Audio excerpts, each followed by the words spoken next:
네, 반갑습니다, 여러분. 이 시간은 여러분들과 함께 해수의 표충순환에 대해서 알아보도록 하겠습니다. 자, 해수의 표충순환은 우리 대기의 대순환과 함께 연결해서 기억을 하시는 게 가장 좋아요.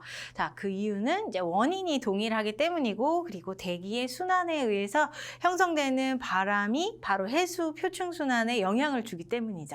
한번 보도록 하겠습니다. 자, 해수의 표충순환, 표층에서 일어나는 순환이다. 당연한 말을 하고 있는 것이고, 그 원인은 무엇이냐? 바로 이제 우리 열의 위도별의 위도별 에너지 불균형 때문이다라고 볼 수가 있어요. 그게 가장 근본적인 원인이고, 그것에 의해서 대기의 순환이 일어나고, 그 대기의 대순환에 의해서 해류가 그 바람의 영향으로 표층 해수가 흐르게 되어 있다라고 볼 수가 있는 거죠. 그래서 대기의 대순환 혹은 이제 더 큰 근본적인 원인은 위도별 이제 에너지의 불균형 이렇게 나눠서 생각을 해주시면 될 것 같습니다. 자, 대기의 대순환은 무엇이 핵심이냐면 이제 각각의 위도별로 존재하는 무역풍, 편서풍, 그다음에 극동풍 이 각각의 바람들의 영향을 받는 것이기 때문에 이제 가장 원인이 된다라고 볼 수가 있는 거죠. 자, 그림과 함께 지도와 함께 시작을 한번 해보도록 할게요. 자, 적도를 기준으로 해서 이제 북반구부터 얘기를 해보도록 하겠습니다.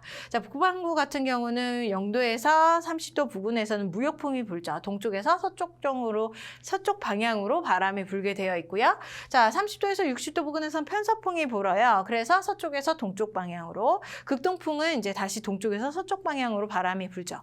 이 바람의 영향을 받아서 적도 부근에서 혹은 적도에서 30도 부근에서 부는 이제 북적도 해류가 존재합니다. 그 북적도 해류는 동쪽에서 서쪽 방향으로 이렇게 해류가 흘러가게 되어 있어요. 이게 바람의 영향인 거예요. 무역풍의 영향, 동쪽에서 서쪽으로 불기 때문에 해수도 마찬가지로 동쪽에서 서쪽으로 바람을 따라서 이동을 하게 된다. 이게 북적도 해류의 영향이죠. 자, 그 다음 편서풍 지역에서는 30도에서 60도 부근에서는 서쪽에서 동쪽으로 바람이 불죠. 그 결과 해수도 마찬가지로 이제 여기죠. 동쪽에서 서쪽에서 동쪽 방향으로 이렇게 해수가 흐르게 되어 있습니다. 북적도 해류와 북태평양 해류 같은 경우는 각각의 위도가 다르고 그다음에 흐르는 방향도 바람 때문에 달라지게 되는 거죠. 바람의 영향을 받는 애들을 모두 다 한번 표시를 해보도록 할게요. 일단은 북태평양에서는 북적도와 그다음에 북태평양 해류가 존재했었고요. 그다음 대서양에서도 보게 되면 북적도 해류가 동일하게 무역풍의 영향으로 흐르게 되어 있어요. 그 다음 위쪽에 북대서양 해류도 마찬가지로 30도에서 60도 부근에서 편서풍의 영향으로 흐르게 되어 있는 거죠. 남반구도 동일하게 무역풍과 편서풍이 불어요. 무역풍은 무조건 동쪽에서 서쪽, 그 다음에 편서풍은 서쪽에서 동쪽이라고 봐주시면 돼요. 그래서 남반구도 적도를 기준으로 해서 남적도 해류가 존재하게 되고 무역풍의 영향으로 이렇게 동쪽에서 서쪽 방향으로 흐르게 되는 거죠. 북쪽도나 남쪽도나 같은 방향. 자, 그 다음에 이제 편서풍대로 오게 되면은 누가 흐르게 되냐면 서쪽에서 동쪽 방향으로 이렇게 아주 긴 순환류가 흐르게 되는데 얘를 남극순환류라고 얘기를 합니다. 자, 얘 같은 경우는 남반구 쪽에 대륙이 거의 없기 때문에 지구 전체 한 바퀴를 돈다라고 생각을 해주시면 돼요. 가장 긴 해류이고요. 얘는 조심해야 될 게 편서풍의 영향을 받는다는 것. 지금 가장 아래쪽에 치우쳐져 있어서 극동풍의 영향을 받는다고 생각하는 친구들 굉장히 많은데요.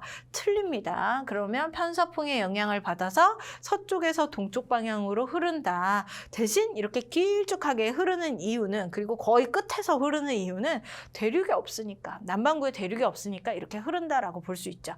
자, 지금까지 표시한 해류들이 모두 다 바람의 영향을 받아서 흐르는 해류들이에요. 다시 한번 정리를 해보면 북쪽도, 양쪽에 북쪽도, 그 다음에 태평양 위쪽에 북태평양, 그 다음에 북대서양, 남적도도 존재하죠. 얘는 무역풍의 영향, 그 다음에 편서풍의 영향으로 남극순환류 얘네들이 존재합니다. 자, 이렇게 바람의 영향으로 일단 커다란 해류들이 존재하게 돼요. 얘네들이 일단 바람을 기준으로 해서 흐르게 되는데 문제는 그 중간중간에 이제 변화시키는 요인들이 들어가게 되는 거죠. 그 요인 중에 첫 번째가 뭐냐면 대륙이 되는 거예요. 대륙. 자, 대륙이 존재하게 되고 해류가 쭉 흐르다가 대륙을 꽁 부딪히게 부딪히게 되면 대륙 해안을 따라서 쭉 올라가거나 내려가게 되어 있는 거죠. 그래서 북쪽도 해류가 쭉 가다가요. 지금 유라시아 대륙을 만나게 되면서 이제 위쪽으로 저위도에서 고위도 쪽으로 흘러 올라가게 되는 거죠. 걔가 바로 쿠로시오 해류. 얘 같은 경우는 저위도에서 고위도 쪽으로 흐르기 때문에 저위도에 따뜻한 물을 가지고 올라가요. 그렇기 때문에 얘를 뭐라고 부르냐면 난류라고 부를 거예요. 난류. 자, 그다음 이렇게 쿠로시오 해류가 흐르다가 또다시 태평양, 북태평양 해류를 만나게 되죠. 그러면 같이 결합이 되면서 같이 합쳐지면서 북태평양 해류로 쭉 흘러요. 그러다가 또 누구를 만나게 되냐면 여기 북아메리카 대륙을 만나게 되죠. 그러면 꽁 부딪히면서 더 이상 가지 못하고 아래쪽으로 흘러 내려가게 되어 있습니다. 그러면 고위도의 차가운 공기가 아니죠. 수온을 가지고 가기 때문에 얘는 차가운 성질을 가지고 있어요. 얘를 바로 한류라고 부르죠. 그래서 만들어지는 게 바로 캘리포니아 해류가 되는 거예요. 자, 대서양에서도 마찬가지. 북쪽도 해류가 흐르다가 꽁 부딪혀서 올라가요. 그 다음에 북대서양이 되었다가 다시 꽁 부딪혀서 내려가요. 그러면서 난류와 한류가 만들어지게 되는 거고요. 아래쪽에 남반구도 마찬가지. 남적도 해류가 쭉 흐르다가 오스트레일리아를 만나게 돼요. 그러면 꽁 부딪혀서 아래가 아니죠. 여기는 고위도죠. 고위도 쪽으로 가요. 그러면 저위도에서 고위도로 가니까 얘도 마찬가지로 난류예요. 난류. 차가운 물이 아니라 따뜻한 물이 되는 거죠. 그러다가 남극순환류를 만나서 쭉 가다가 누구를 만나게 되냐면 남아메리카 대륙을 만나게 돼요. 그러면 다시 위로 쭉 올라가게 되네요. 차가운 물이 따뜻한 쪽으로 이동을 하니까 얘를 한류라고 얘기를 하는 겁니다. 우리 페루 해류도 한류에 속하게 된다. 그래서 전체적인 대양을 기준으로 해서 이제 저위도에서 고위도 쪽으로 가는 이제 우리 여기를 이제 서안 해류라고 얘기를 하죠. 서안 쪽을 통해서 이동하는 애들을 난류라고 얘기를 하고요. 그 다음에 고위도에서 저위도 쪽으로 흐르는 애들을 이제 한류라고 얘기를 하는 거다. 각각 차가운 물, 따뜻한 물이고 얘네들의 특징은 아래쪽에서 다시 한번 얘기를 해보도록 하겠습니다. 자, 이렇게 해서 셀들이 만들어졌어요. 우리 바람과 그 다음에 가장 큰 원인은 바람이라고 얘기를 했죠. 바람, 그 다음에 두 번째 조건인 대륙을 통해서 이제 세 개의 해류들이 만들어지게 됩니다. 자, 이렇게만 만들어지는 게 아니라 바람은 여기 극동풍에서도 불어요. 그래서 여기 위쪽에서도 마찬가지로 이제 해류가 흘러지게 되고요. 여기에서는 한대 해류가 만들어지게 되는데 북태평양 해류와 함께 뭐 이렇게 만들어져요. 아무튼 셀이 만들어져요. 중요한 것은 여기 부분이 된다. 아열대 해류가 된다.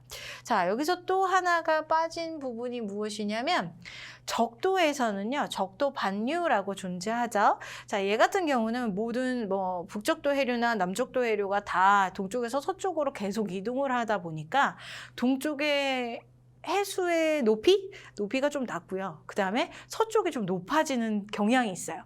그래서 그 해수의 높이 차이에 의해서 이제 다시 서쪽에서 동쪽 방향으로 적도 반류가 이렇게 반대로 흐르게 되어 있는 거죠. 자, 이것이 적도 반류. 그러면 여기 위쪽에 있는 북적도 해류와 북태평양 혹은 남적도 해류와 남극순환류 사이의 순환을 우리는 아열대 순환이라고 얘기를 하고요. 그 다음에 적도 반류와 적도 해류, 북적도 해류 혹은 남적도 해류 사이에 일어나는 순환을 우리는 열대 순환이라고 얘기하죠. 그 다음 위쪽에서 이제 극동풍의 영향을 받아서 셀이 하나 만들어지게 되는데 걔를 이제 우리는 이제 한대 순환이라고 얘기를 하는 겁니다. 자, 걔네들의 순환이 어느 방향으로 일어나는지 한번 보도록 할게요. 자, 일단은 가장 대표적으로 문제에 많이 나오는 애가 얘예요. 아열대 순환 중에서 태평양에 속하는 애들이죠. 얘 같은 경우는 이렇게 시계 방향으로 흘러가게 되어 있어요. 그런데 남반구, 적도를 기준으로 해서 남반구 쪽은요, 아열대 순환이죠. 얘도 마찬가지로. 자, 아열대 순환인데 얘는 반시계 방향으로 흘러요. 여기에서 중요한 포인트가 무엇이냐면 각각의 해수의 순환은요, 시계 방향이나 반시계 방향으로 흐르게 되어 있는데 적도를 기준으로 해서 서로 대칭이 된다라는 얘기죠.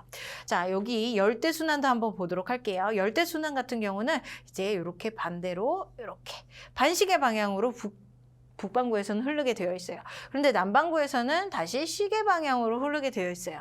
적도를 기준으로 대칭적이다라고 볼 수 있죠. 자, 여기 대서양도 마찬가지 시계 방향으로 흐르죠. 여기 아열대순환, 남반구의 아열대순환과 비교를 해봤을 때 서로 적도를 기준으로 대칭적이다라는 것을 알 수가 있습니다. 극동풍은 이렇게 돼요. 반시계 방향. 극동풍이 아니죠. 극동풍의 영향을 받는 이제 아한대순환은 반시계 방향이다라는 거 그냥 참고적으로 알아두시면 될 것 같아요. 자, 적도를 기준으로 각각 시계, 반시계 방향이 대칭적으로 일어난다. 왜 그러냐면 바람과 대륙의 영향 때문이다라는 것을 알아두시면 될 것 같습니다. 자, 추가적인 내용들을 이제 아래쪽에서 더 얘기를 해보도록 하겠습니다. 자, 보게 되면 이제 열대순환, 아열대순환, 아한대순환이 있다라고 하고 있고 이 아열대순환이 이제 포인트다라고 볼 수 있어요. 문제에서 북반구의 아열대순환이 가장 많이 나오고 있고 그다음에 남반구가 이제 가끔 나오고 있는데 남반구가 딱 나왔다 하면 여러분들이 북반구로 착각을 하면서 틀리기 쉬워요. 그래서 남반구인지 북반구인지 꼭 구분을 잘 해두시기 바라겠습니다. 자, 아열대순환이 가장 크고 뚜렷해요. 그렇기 때문에 문제가 가장 잘 나오고 있고요. 적도를 기준으로 해서 대칭적인 모습을 가지고 있는 거죠. 자, 위도별 열수지 불균형을 해소한다. 우리 난류, 한류 존재했었죠. 따뜻한 물, 차가운 물을 이동을 시키면서 이제 열을 이동을 시킴으로써 위도별 에너지 불균형을 해소시키고 그리고 지구의 복사평형을 이루게 해주는 게 바로 해수의 순환이다라고 볼 수가 있습니다. 주변 기후에 영향을 준다. 이런 얘기가 있네요. 자, 난류와 한류의 특징을 한번 비교를 해보도록 하겠습니다. 자, 난류 같은 경우는 따뜻한 물이라고 볼 수가 있는 것이고 그 다음에 한류 같은 경우는 차가운 물이다라고 볼 수가 있는 거죠.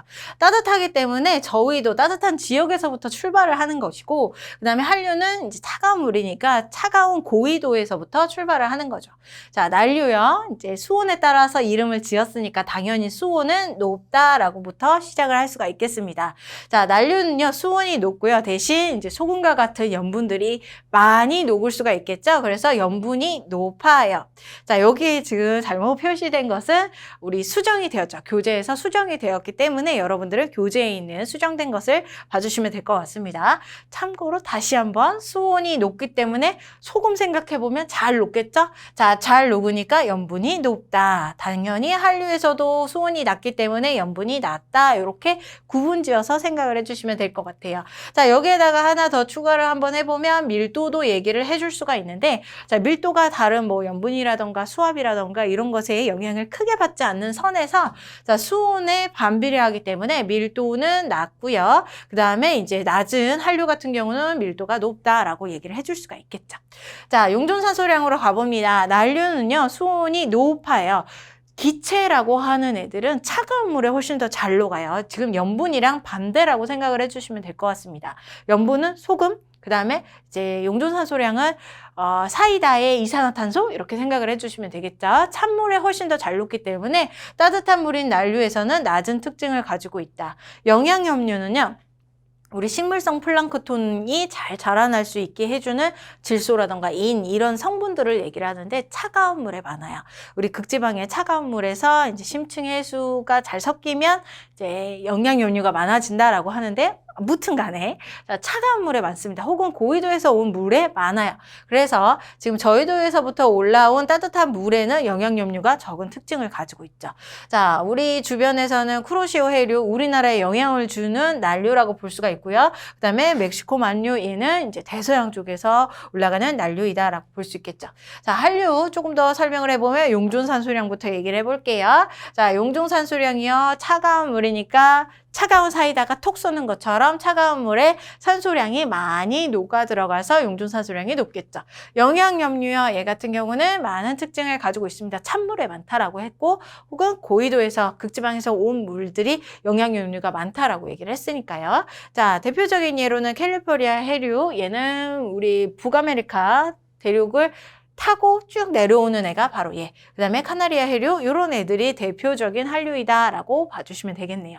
자, 한류와 난류의 특징도 물어볼 뿐더러 표층 해수의 순환의 전체적인 부분의 내용을 물어보기 때문에 여러분들 잘 정리하시고 문제를 잘 풀어보시기 바라겠습니다.